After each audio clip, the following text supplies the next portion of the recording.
கிராமத்து ஸ்டைலில் ஒரு சூப்பரான பனை ஓலை கொழுக்கட்டை எப்படி செய்யலாங்கிறத இந்த வீடியோவில் நாம் பார்க்க போகிறோம். திருநெல்வேலி மாவட்டத்தில் பார்த்திங்கன்னா இந்த பனை ஓலை கொழுக்கட்டை ரொம்பவே ஃபேமஸ். இது தெரியாதவங்க யாருமே இருக்க மாட்டாங்க. திருநெல்வேலி ஸ்டைலில் இந்த கொழுக்கட்டையை நல்லா டேஸ்ட்டாக எப்படி செய்யலாங்கிறத இந்த வீடியோவில் சொல்லியிருக்கேன். ஸ்கிப் பண்ணாமல் வீடியோவை பாருங்கள். Hi friends, welcome to 90s Jana channel. என்னோடய சேனலை ஃபஸ்ட் டைம் பார்க்குறவங்க சப்ஸ்கிரைப் பண்ணிவிட்டு பக்கத்தில் இருக்கிற பெல் பட்டன் அழுத்திக்கோங்க. இந்த சுவையான பனை ஓலை கொழுக்கட்டை செய்கிறதுக்கு ஃபஸ்ட்டு நாம் தேவையான அளவு பனை ஓலை எடுத்து கொழுக்கட்டை செய்கிறதுக்கு ஏற்ற மாதிரி ஓரங்கள்லாம் கட் பண்ணி ரெடியாக எடுத்து வச்சுக்கணும். இந்த சைஸ்க்கு கட் பண்ணோன்னா ஒரு கொழுக்கட்டை செய்கிறதுக்கு கரெக்டாக இருக்கும். இதே ஓலையில் நாம் சின்ன சின்ன பீஸாக இந்த மாதிரி கிழிச்சு எடுத்து வச்சுக்கிட்டோன்னா இதை கயிறு மாதிரி கொழுக்கட்டையை சுற்றி கட்டுறதுக்கு யூஸ் பண்ணிக்கலாம். இப்போ இது எல்லாம் ரெடியாக இருக்குது. பனை ஓலையை நல்லா சுத்தம் பண்ணி கழுவி எடுத்து வச்சாச்சு. இப்போ கொழுக்கட்டை செய்கிறதுக்கு மாவு ரெடி பண்ணிக்கலாம். அதுக்கு ஒரு மிக்சிங் பவுல் எடுத்துக்கலாம். அதில் 1 கப் அளவு அரிசி மாவு எடுத்துக்கலாம். நான் இன்றைக்கி கடையில் வாங்கின பச்சரிசி மாவு தான் எடுத்திருக்கேன். நாம் எந்த கப்பில் அரிசி மாவு அளக்குறோமோ அதே கப்பு வச்சே மற்ற அளவுகளும் அளந்துக்கலாம். கொஞ்சமாக ஒரு 2 பிஞ்ச் அளவு உப்பு சேர்த்துக்கலாம். இப்போ அந்த மாவு இருக்கட்டும். நம்ம ஸ்டவ் ஆன் பண்ணி அடுப்பில் ஒரு பேன் வச்சு அதில் ஒரு 2 ஸ்பூன் அளவுக்கு எள்ளு எடுத்துக்கலாம். ட்ரை ரோஸ்ட்டு தான் நாம் பண்ண போகிறோம். 2 ஸ்பூன் அளவு கருப்பு எள்ளு நான் எடுத்திருக்கேன். இந்த எள்ளு நல்லா வெடித்து வரும். அது வரைக்கும் நல்லா கரண்டி வச்சு கலந்து விட்டுடலாம். ஹை ஃப்ளேமில் வச்சு கூட நாம் எள்ளை நல்லா வறுத்துக்கலாம். ஆனால் எள்ளு தீஞ்சு போயிடக்கூடாது. அது வெடிக்க ஆரம்பித்ததுமே அடுப்பை ஆஃப் பண்ணிவிட்டு எள்ளை நாம் மாவோடு சேர்த்துக்கணும். இப்போ பாருங்கள், கலந்துட்டு இருக்கும்போதே நமக்கு தெரியும் எள்ளு வெடிக்க ஆரம்பிக்கிறது. இப்போ பாருங்கள், எள்ளு நல்லா வெடித்து வந்துருச்சு. இப்போ நாம் இதை மாவில் சேர்த்துக்கலாம். இப்போ அதே பேன்லேயே 1 ஸ்பூன் அளவுக்கு நெய் ஊற்றிக்கலாம். இப்போ இதில் ஒரு 2 ஸ்பூன் அளவு துருவின தேங்காய் சேர்த்து அதை நல்லா வறுத்துக்கலாம். நெய் பிடிக்காதவங்க நெய் இல்லாமல் ட்ரை ரோஸ்ட் கூட பண்ணிக்கலாம் தேங்காவை. நான் இப்போது நெய் பிடிக்குங்கிறதுனால நெய்யில் தேங்காவை வறுத்து எடுத்திருக்கேன். இது நல்லா வாசனையாக நல்லாயிருக்கும். 2 ஸ்பூன் தேங்காய் சேர்த்துட்டு தேங்காவை நல்லா வறுத்துக்கலாம். மிதமான தீயில் தேங்காவை ஒரு நிமிஷத்துக்கு மட்டும் நல்லா நெய்யோடு வறுத்துட்டு இதை மாவோடு சேர்த்துக்கலாம். இப்போ ஒரு கரண்டி வச்சு நாம் சேர்த்துருக்கிற எல்லா பொருட்களும் நல்லா மிக்ஸ் ஆகிற அளவு கலந்து விட்டுடலாம். அப்புறமா இதுக்கு தேவையான அளவு வெல்லம் கரைச்சி எடுத்துக்கலாம். நாம் இப்போது எந்த கப்பில் மாவு அளந்தமோ அதே கப்பில் 3/4 கப் அளவு பொடிச்ச வெல்லம் எடுத்திருக்கேன். அதே கப்பில் 1/4 கப்புக்கு கொஞ்சம் அதிகமாக தண்ணி சேர்த்துக்கலாம். தண்ணி ரொம்ப அதிகமாக சேர்த்துற வேண்டாம். வெல்லத்தில் இருக்கிற தூசு மண்ணெல்லாம் போகிறதுக்காக தான் இந்த ப்ராசஸ் பண்ணுறோம். இப்போ வெல்லம் நல்லா கரைஞ்சி வந்தால் மட்டும் போதும். பாகு பதம் எதுவுமே தேவையில்லை. 1 கப் மாவுக்கு 3/4 கப் அளவு வெல்லம் எடுத்திருக்கோம். 1/4 கப்பை விட கொஞ்சம் அதிகமாக தண்ணி சேர்த்துருக்கோம். இது இனிப்பு எல்லாரும் சாப்பிட்ற மாதிரி ஓரளவு கரெக்டாக இருக்கும். நீங்கள் நல்லா இனிப்பு சாப்பிடுவீங்கன்னா அரிசி மாவு எடுத்துருக்க அதே சம அளவு கூட வெல்லம் எடுத்துக்கலாம். நாம் சேர்த்துருக்கிற வெல்லம் நல்லா கரைஞ்சதுக்கப்புறமா அடுப்பை ஆஃப் பண்ணிவிட்டு அதே சூட்டோடையே நாம் கொஞ்சம் கொஞ்சமாக அந்த வெள்ளத்தண்ணியை மாவோடு சேர்த்துக்கலாம். மொத்தமாக ஒரே தடவையில் சேர்க்காமல் ஒரு 2-3 தடவையாக பிரித்து சேர்த்துக்கலாம். சேர்த்து நல்லா கலந்து விட்டுட்டு எவ்வளோ தண்ணி தேவைப்படுதுன்னு பார்த்து அதுக்கேற்ற மாதிரி சேர்த்துக்கணும். மொத்தமாக தண்ணி சேர்த்து மாவு ரொம்ப தண்ணி ஆயிடுச்சுன்னா அப்புறம் கொழுக்கட்டை பிடிக்கிறதுக்கு கரெக்டாக வராது. தண்ணி அளவு நாம் எடுத்துருக்கிற அரிசி மாவை பொறுத்து கொஞ்சம் முன்ன பின்ன கூட குறைய ஆகலாம்.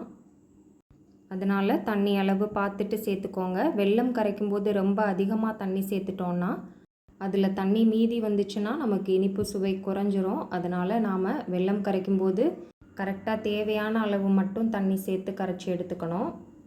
நான் இப்போ ஒரு 3 தடவையாக இந்த வெள்ளை தண்ணியை கொஞ்சம் கொஞ்சமாக சேர்த்து மாவை நல்லா மிக்ஸ் பண்ணிக்கிறேன். கொழுக்கட்டை செய்கிறதுக்கு கரெக்டான பக்குவத்தில் தண்ணி சேர்த்து மாவு ரெடி பண்ணியாச்சு.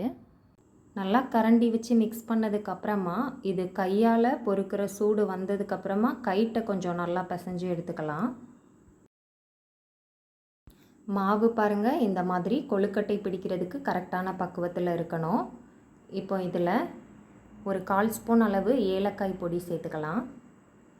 ஏலக்காய் பவுடராக உங்ககிட்ட இல்லைன்னா நீங்கள் வெல்லம் கரைக்கும் போதே 2 ஏலக்காய் தட்டிட்டு அது கூட சேர்த்துக்கலாம்.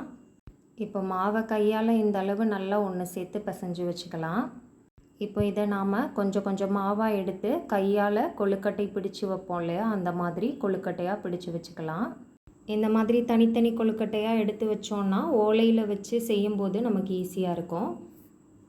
எல்லா மாவுலையும் இந்த மாதிரி சின்ன சின்ன கொழுக்கட்டை ரெடி பண்ணி வச்சுக்கலாம். இப்போ நாம் கட் பண்ணி கழுவி தொடச்சி எடுத்து வச்சுருக்கிற பனை ஓலையை எடுத்துக்கலாம். அதில் நாம் எடுத்து வச்சுருக்கிற ஒரு கொழுக்கட்டையை வச்சுக்கலாம். அதை இந்த மாதிரி விரலால் கொஞ்சம் நல்லா நீளமாக இழுத்து விட்டுக்கலாம். இப்போ நாம் ஒரு சைடில் உள்ள ஓலையை மடக்கி அந்த ஓரத்துலேருந்தே இந்த மாதிரி நல்லா அழுத்தி விட்டோன்னா நமக்கு அந்த ஓலையோட ஷேப் அப்படியே கொழுக்கட்டையில் கிடச்சிரும்.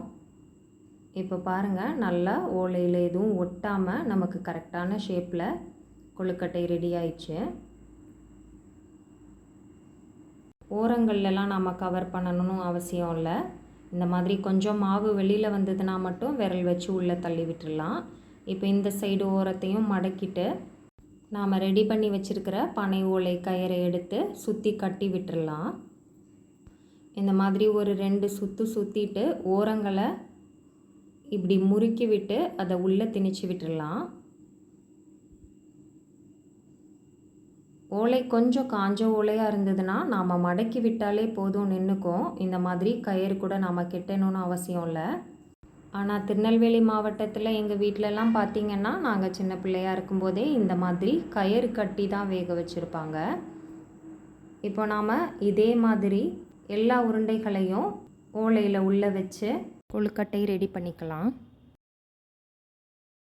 இந்த ஓலை கொஞ்சம் காஞ்சி இருக்கிறதுனால அப்படியே மடக்கி விட்டாலே நின்றுக்கும். இதை இந்த மாதிரி மடக்கிட்டு கீழே வச்சாலே கயிறு இல்லாமலே நிற்கிது. இப்போ நாம் ஸ்டவ் ஆன் பண்ணி அடுப்பில் இந்த கொழுக்கட்டையை வேக வைக்கிறதுக்கான ஒரு பாத்திரத்தை வச்சுக்கலாம். நான் இன்றைக்கி இடியாப்பம் வேக வைக்கிற பாத்திரத்தை வச்சுக்கிறேன். தேவையான அளவு தண்ணி ஊற்றி, தண்ணி நல்லா கொதித்து வந்ததுக்கப்புறமா நாம் ரெடி பண்ணி வச்சுருக்கிற எல்லா கொழுக்கட்டையையும் ஒன்றா உள்ளே அடுக்கி வச்சிடலாம். நம்ம நார்மலாக மற்ற கொழுக்கட்டையெல்லாம் ஒரு 10 நிமிஷம் வேக வைக்கிறோன்னா இதை வேக வைக்கிறதுக்கு ஒரு 15 நிமிஷம் ஆகும். அதனால் தண்ணி நாம் கரெக்டான அளவில் வச்சுக்கணும், ரொம்ப கம்மியாக வச்சிடக்கூடாது. அதே நேரம் கொழுக்கட்டையில் படுற மாதிரி தண்ணி அதிகமாகவும் வச்சிடக்கூடாது. இந்த மாதிரி எல்லா கொழுக்கட்டையும் நல்லா அடுக்கி வச்சதுக்கப்புறமா மூடி போட்டு மூடி வச்சிடலாம். ஒரு 15 நிமிஷம் லோ ஃப்ளேம்லேயே நல்லா வேகட்டும் கொழுக்கட்டை. இப்போ ஒரு 15 நிமிஷம் கழித்து உடனே ஓப்பன் பண்ணாமல் ஒரு 5-10 நிமிஷம் அப்படியே அந்த சூட்லேயே விட்டுடலாம். அப்புறமா பாருங்கள், நமக்கு சூப்பரான டேஸ்ட்டில் பனை ஓலை கொழுக்கட்டை கிராமத்து ஸ்டைலில் நல்லா ரெடி ஆயிடுச்சு. இது சாப்பிட்றதுக்கு ரொம்பவே சூப்பராக இருக்கும். நெய்யோட வாசனையோட இந்த ஓலையில் செய்கிற இந்த கொழுக்கட்டை ரொம்ப ஒரு ஹெல்த்தியான ஸ்நாக்ஸாக இருக்கும். பனை ஓலை கிடைக்கிற பட்சத்தில் கண்டிப்பாக எல்லோரும் இந்த மாதிரி செஞ்சு ட்ரை பண்ணி பாருங்கள். குழந்தைங்க எல்லாருமே விரும்பி சாப்பிடுவாங்க. நல்ல டேஸ்டான ஒரு டிஃப்ரெண்ட்டான ஸ்நாக்ஸாக இருக்கும் இது. கண்டிப்பாக செஞ்சு பாருங்கள். செஞ்சு பார்த்துட்டு எப்படி இருந்ததுன்னு சொல்லி எனக்கு கமெண்ட் பண்ணுங்கள். என்னோடய சேனல் பிடிச்சிருக்குன்னா லைக் பண்ணுங்கள், சப்ஸ்கிரைப் பண்ணுங்கள். தேங்க்ஸ் ஃபார் வாட்சிங்.